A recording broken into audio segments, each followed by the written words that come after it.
오늘 설교의 제목이 뭐예요? 균형 잡힌 기독교. 이 책에서 제목을 그냥 따왔습니다. 존 스토트 목사님의 균형 잡힌 기독교라고 하는 이 책을 우리 로비의 책꽂이에 꽂아놨었거든요. 근데 이 책의 진가를 모르는 분들이 대부분 모르잖아요. 그래가지고 이거를 아직까지도 새 책으로 거의 읽지를 않으셨어요. 그래서 이제 안 보셨는데 제가 설교 후에 가져다가 다시 꽂아 놓을 거예요. 그러면 얼른 가져가셔서 읽어보시고, 나는 좀 수준이 좀 있는 그리스도인이 되고 싶은데 그런 분들은 다 하나씩 사세요. 그래서 이거를 소장하시면 굉장히 좋을 겁니다. 이 책의 반 정도는 영어예요. 그리고 나머지 반만 그냥 이제 번역한 거거든요. 그래서 요거 맘먹고 읽으면 1시간 반에서 2시간 정도면 읽어요. 근데 여러분 이거 읽으면 수준 높은 그리스도인 됩니다. 수준 높은 그리스도. 사랑하는 김포 해림교회 성도 여러분, 우리 교회는 어떤 교회입니까? 우리 교회는 어떤 교회입니까?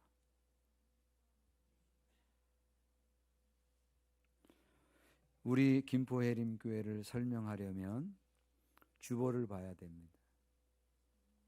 목회자 칼럼 페이지를 한번 보십시오. 목회자 칼럼 페이지.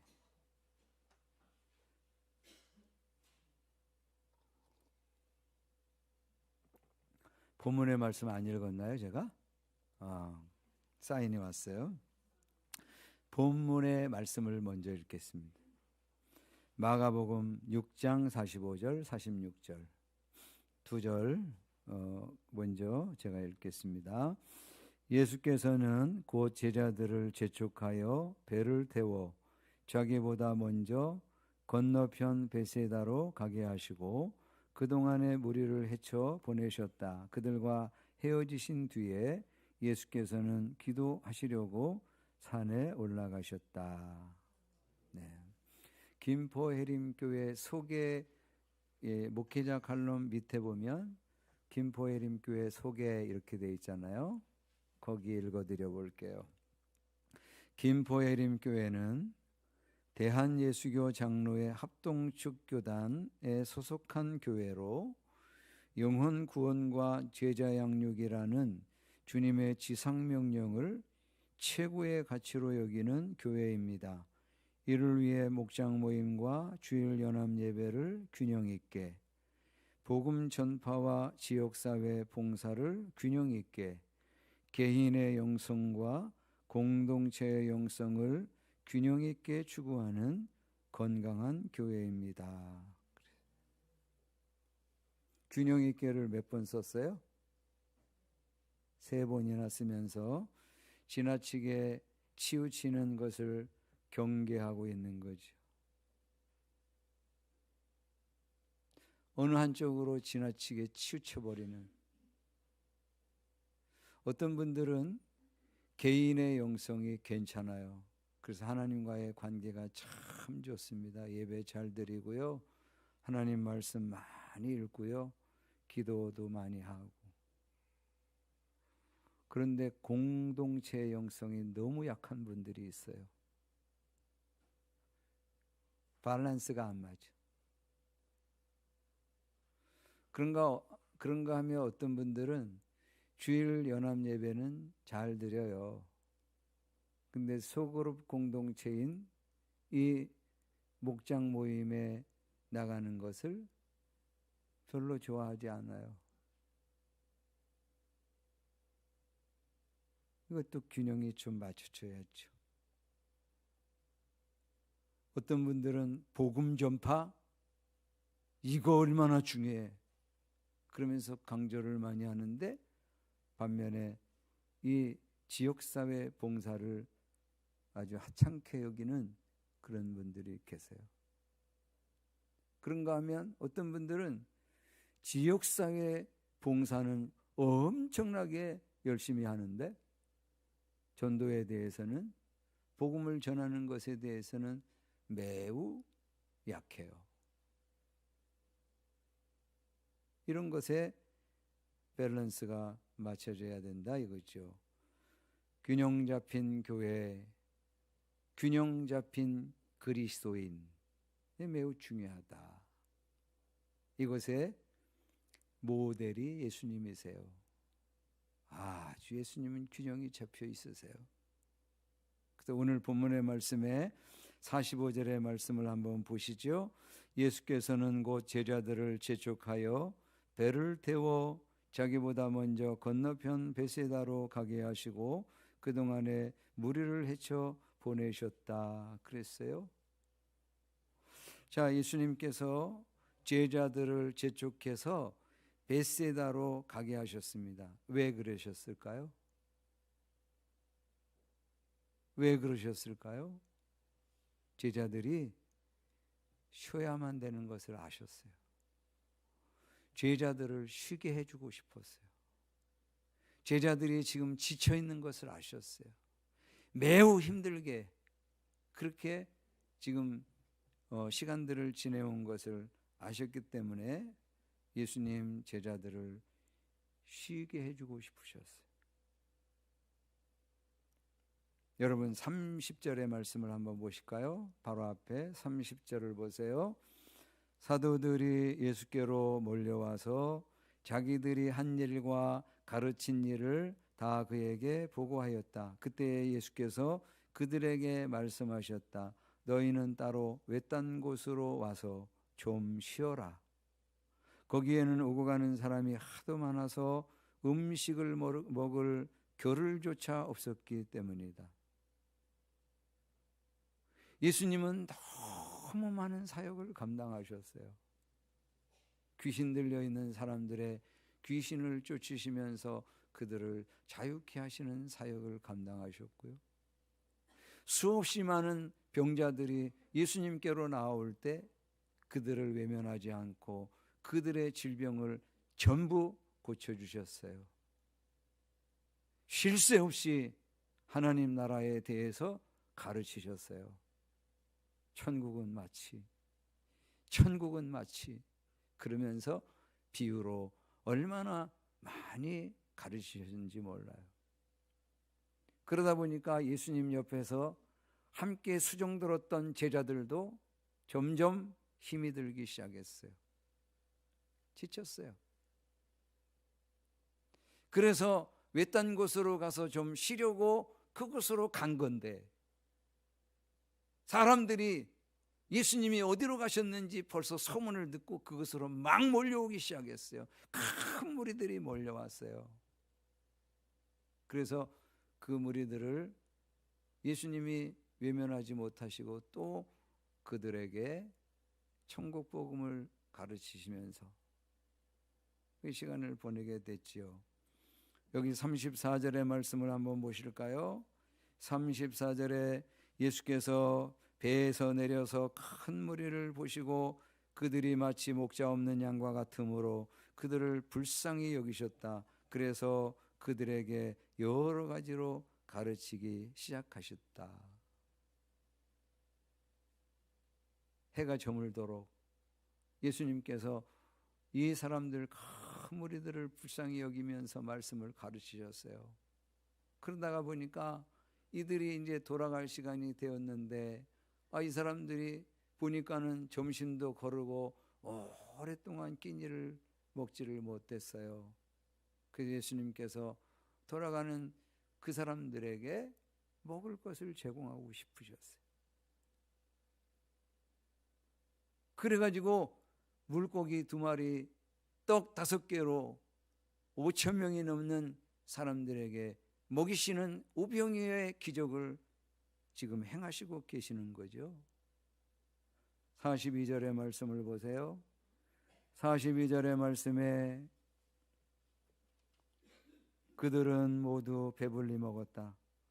빵 부스러기와 물고기 남은 것을 주워 모으니 12강주리에 가득 찼다.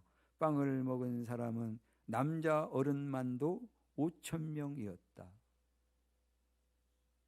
여러분, 아마도 어린아이들, 여성들, 그리고 연세가 많은 그런 어른들까지 다 합치면 2만 명은 좋게 넘었을 거라.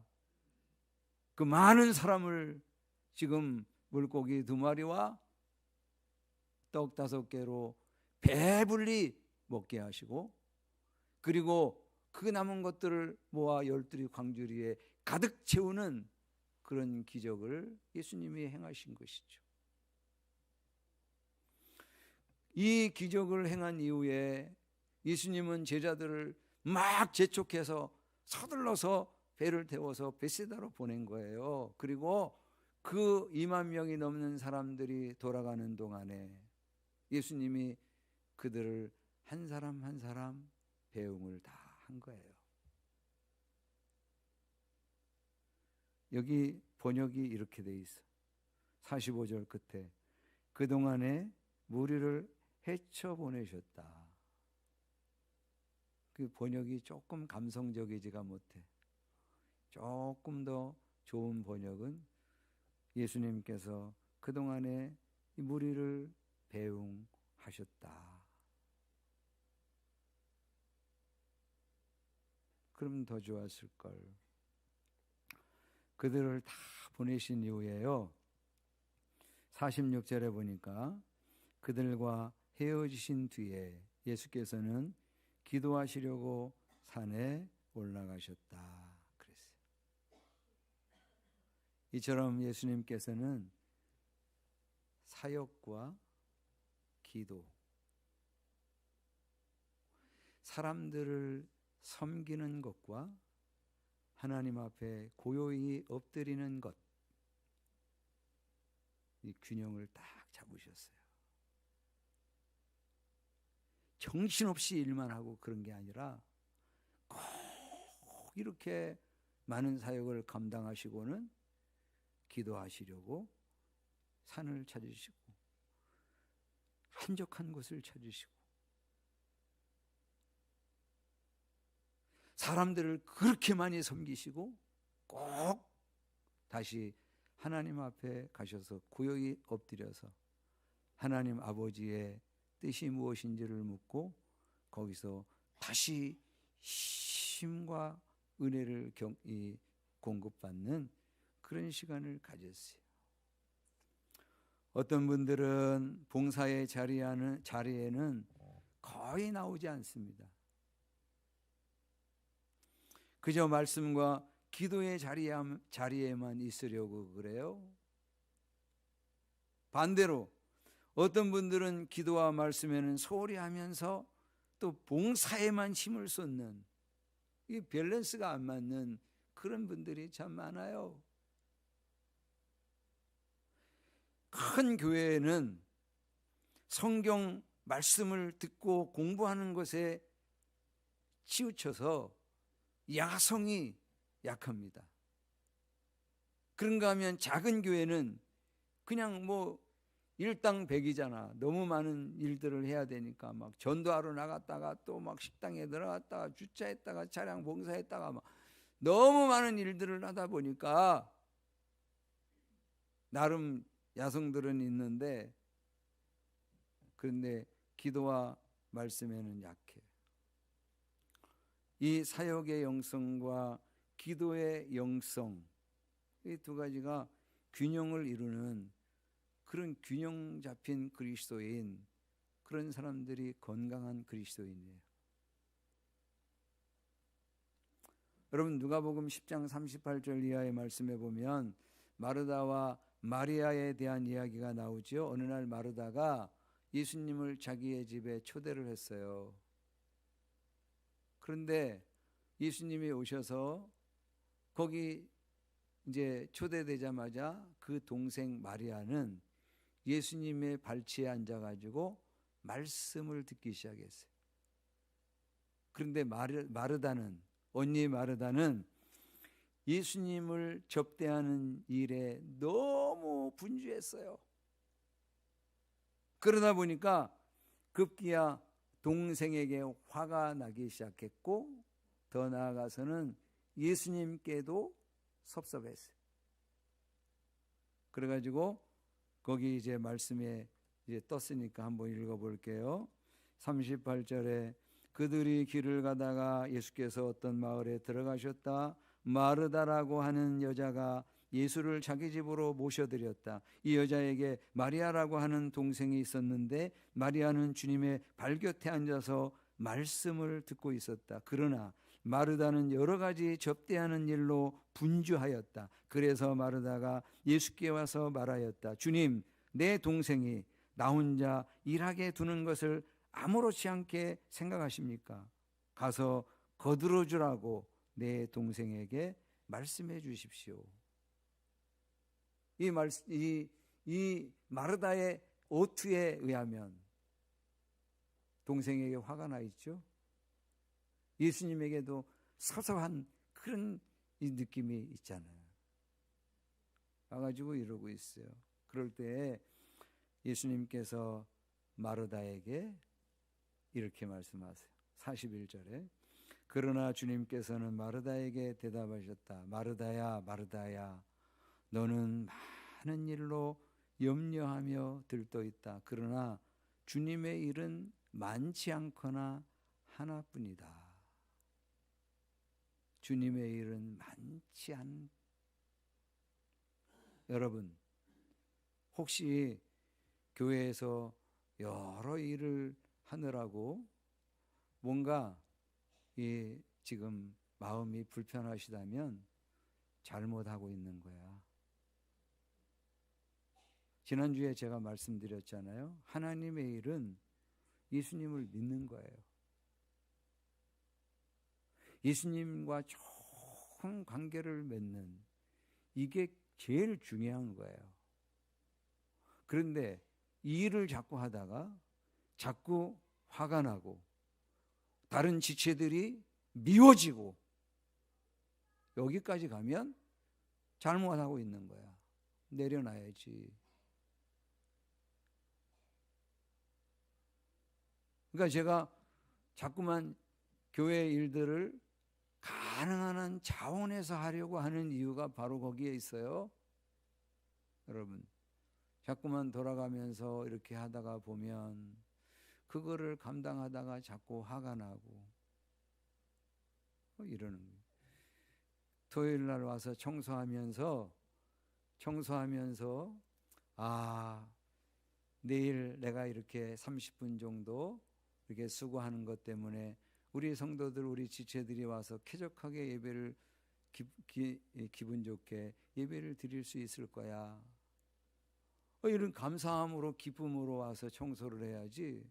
청소하면서 왜 걔네들은 안 와? 그 사람들은 왜 안 오는 거야? 뭐 자꾸 이러면서 정죄에 빠지고 화가 나고 마음이 불편하고 그러면 오지 말라고.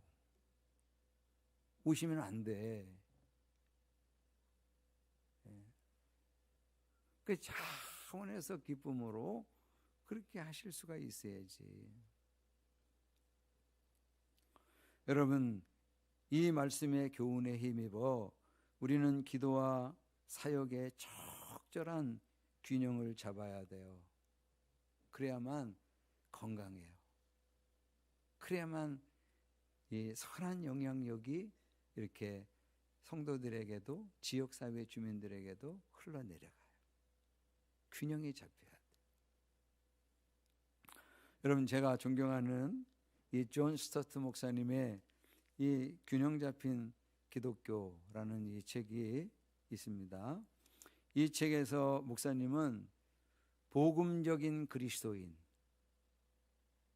우리를 얘기하는 거예요. 복음적인 그리스도인이 균형을 잡아야 될 4가지 주제를 여기서 다루고 있어요.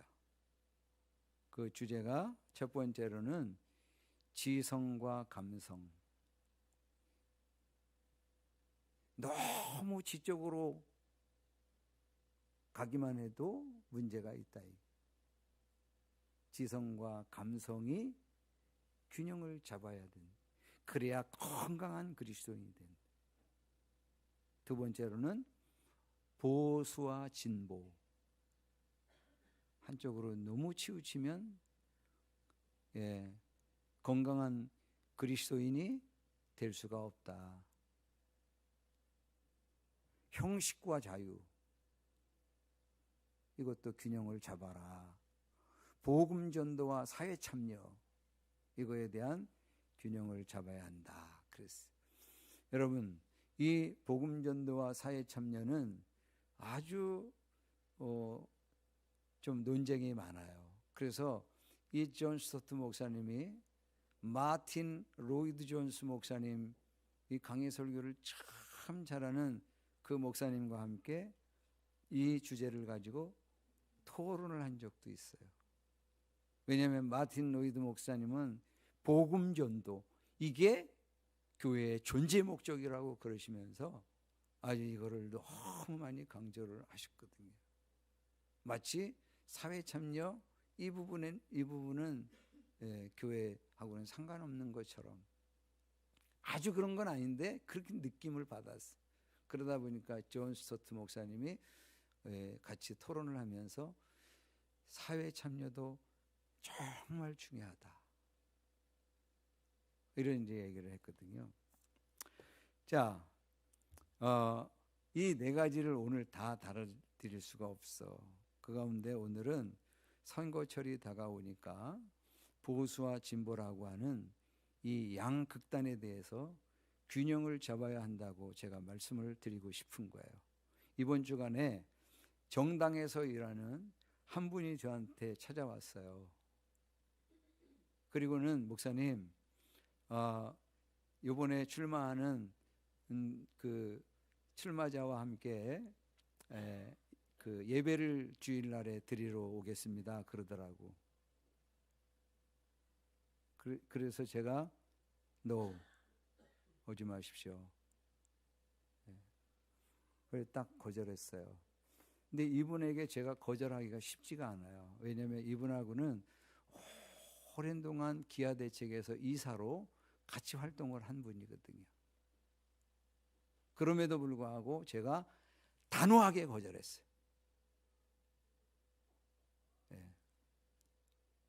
왜냐하면 교회가 이런 보수와 진보라고 하는 이 이념 양극단 중에 한쪽을 타고 가면 그 반대에 있는 그분이 어마어마하게 마음이 편하지가 않기 때문이에요.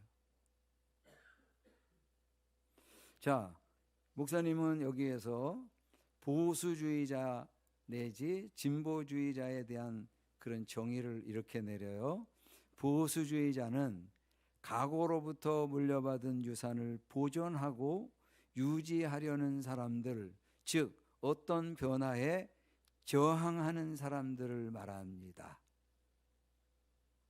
보수주의는 보수하고 그걸 유지하고 요거를 지키고 이렇게 이제 하고 싶은 거야.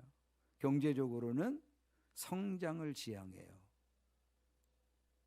그런데 진보주의자는 과거로부터 물려받은 유산의 반기를 들고 급진적인 변화를 추구하는 사람들입니다.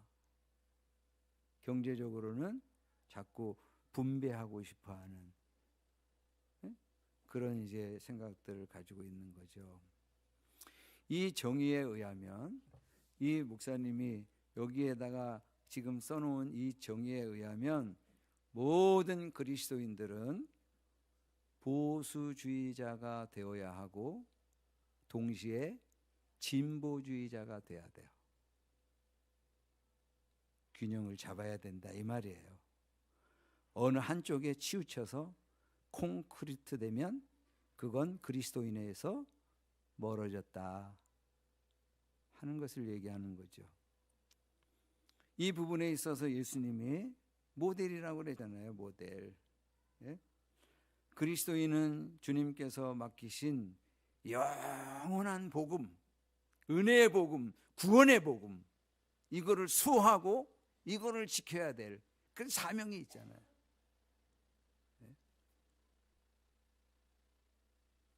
주님이 우리에게 맡기신 이 복음을 사수하고 그리고 율법의 말씀을 지키면서 그렇게 살아야 될 사명이 우리에게 있기 때문에 그런 측면에서 우리 그리스도인들은 보수주의자들이에요.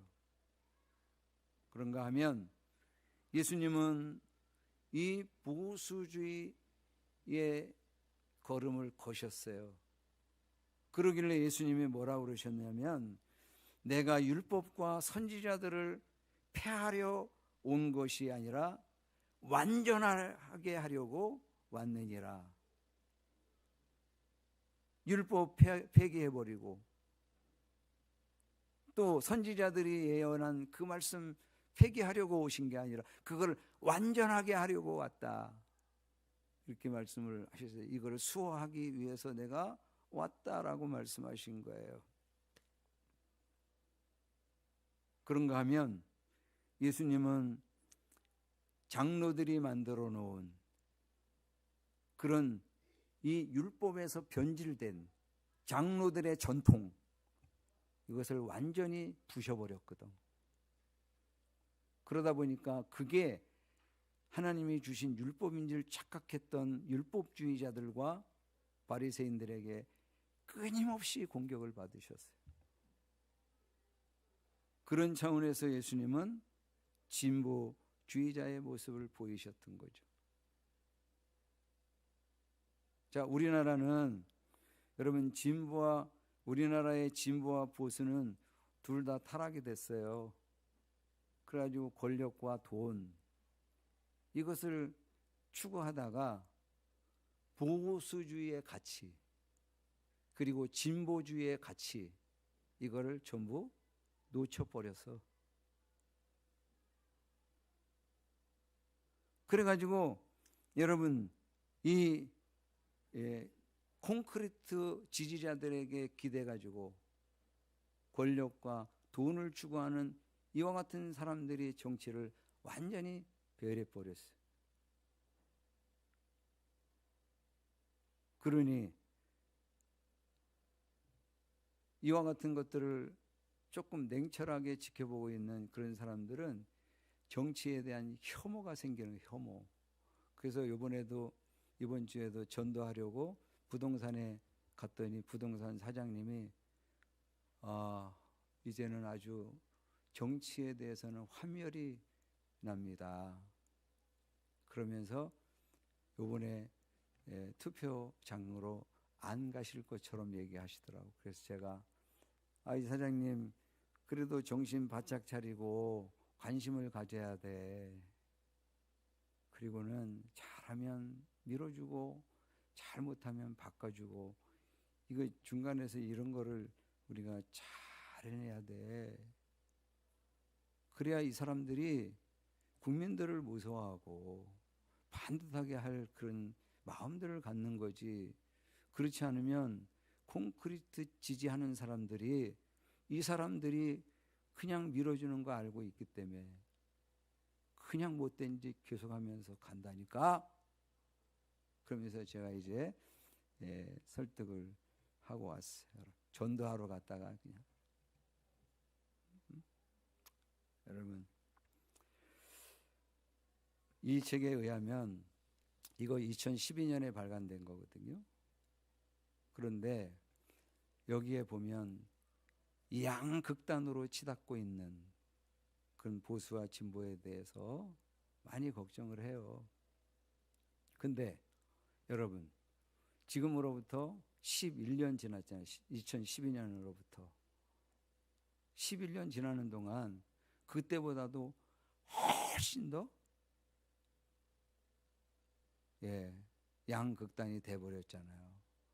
그래가지고 지금은 파트너가 아니라 이거는 완전히 악마화해서 서로 적이 돼버린, 거기에 편승해서 우리 국민들도 양극단이 돼서 서로 미워하고 싸우는 이런 때에 그리스도인은 거기에 편승해서 한쪽에 편승해 가지고 같이 그래야 되는가? 그걸 여러분들이 기억을 하셔야 돼. 그래서 제가 우리 집사님에게 우리 집사님이 저한테 뭐라 그러냐면 목사님 저는 중도입니다. 다 그러더라고. 그래서 제가 진짜 중도 맞아요? 그러면 그동안에 선거가 엄청나게 많이 치러졌는데 왔다 갔다 하신 적 있어요? 그랬더니 왔다 갔다 한 적이 없대. 그러면 아니잖아 중도. 아이 참. 여러분 정말 정치를 잘하냐 못하냐 이거를 좀 보면서 그냥 내 편이기 때문에 그냥 무조건 거기로 계속 직진하고 그러면 나라 망치는데 여러분들이 숟가락을 얹은 거예요. 그러셔서는 안 돼요. 정말 잘하면 밀어주고 그렇지 않으면 바꾸고 이래 봐야지. 뭘 계속 거기 밀면서 무슨 자기는 중도라고 그래. 그런 분들은 중도 아닙니다, 여러분. 균형을 잡아야 된단 말이죠. 균형. 그래서 여러분 이 책에 의하면 리처드 백스터라고 하는 참 청교도 목사님이 정말 귀한 목사님이 한 분 계시는데 그분이 퍼뜨렸다라고 하는 그런 한 격언이 있어요. 그게 여기에 이제 써 있어요. 그거 한번 띄워보세요. 본질적인 것에는 일치를. 본질이 뭐요? 복음이죠. 예수 그리스도의 외에는 구원이 없다. 이 복음은 우리가 다 같이 한 마음으로 사수해야 돼. 일치해야 돼. 그러나 비본질적인 것에는 자유를. 이 비본질적인 게 뭐예요? 제가 수시로 얘기했잖아요, 여러분. 죽고 사는 문제 아니면 넘어갑시다. 비본질적인 게 그런 것들이에요, 여러분. 예를 들면 여러분 침례를 받아야 돼, 세례를 받아야 돼? 다 좋아, 여러분. 둘 다 괜찮은 거야. 그러니까 여긴 자유. 그거 해도 괜찮아, 이거 해도 괜찮아. 이거 한다고 지적하고 비판하고 그러지 말라 이 말이지. 비본질적인 것. 여러분 복음성이 좋아? 옛날 지금 찬송가가 좋아? 비본질적인 거야. 그러니까 거기에도 자유를. 그러니까 이게 여러분 비본질적인 것 가지고 자꾸 지적하고 비판하고 이러면 거기에 자유를 누릴 수가 없다 이 말이지. 그리고 모든 것에는 사랑. 모든 것에는 사랑. 여러분이 잘 알다시피 우리가 잘 알다시피 저 밖에 있는 분들도 너무 잘 알다시피 기독교는 뭐요? 사랑. 사랑이 없으면 아무것도 아니요. 허상이라 허상. 사랑이 있어야 돼, 사랑. 그래서 여러분 다른 이념을 가지고 있는 분들을 악마화하는 이런 정치하는 사람들 편승해 가지고 똑같이 그러면 기독교에서 멀어졌어. 타락이야.